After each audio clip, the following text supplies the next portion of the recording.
Well, earlier this week, we told you about a pioneering multi-million-dollar renewable energy project in the Exuma Keys. Developers there completely are off the grid, powering the island with a powerful combination of both solar and wind energy.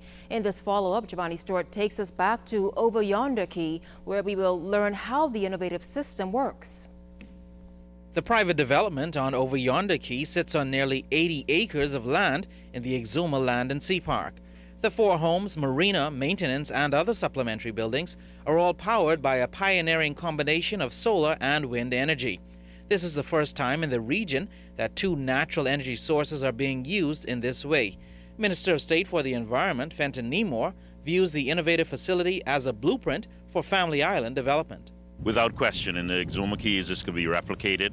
It's an excellent idea. I always encourage the island of Inagua also, particularly in the southeast Bahamas, where the wind regime is far superior than in the northwestern Bahamas. Project designer and coordinator Mihai Angelescu says careful consideration went into the layout of the structures to make them as energy efficient as possible. We first studied the local climate and the prevailing winds and the weather patterns.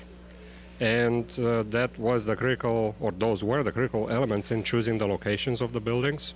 That combined with the incredible landscapes and views.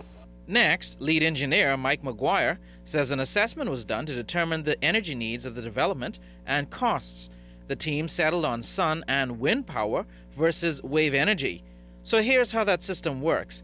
The wind stream is caught by these 2 giant mill turbines, or the sun's rays are captured on these 1,250 solar panels. And the sun hits them and creates electric current. And they're all connected together in series and in parallel, and that brings the power directly into that inverter room. That energy is processed in the inverter room, which makes it safe to use. And this kind of directs the power in and out of where it's made, the generation area, to where it's distributed. And it just gets distributed around the entire island on an underground high voltage loop. The wind and sun energy charge these batteries, which can power the compound for an entire day. That football field full of solar panels up there, those just come down and they charge the batteries. The windmills, they generate a different kind of power called alternating current, AC, which is what you have in your house. And that supplies the needs first, but if there's no need for the AC that the windmills generate, these inverters basically turn around and they charge the batteries with that wind power. The facility on Over Yonder Cay is expected to pay for itself in 5 to 6 years. Focusing on the environment, I'm Giovanni Stuart, ZNS News.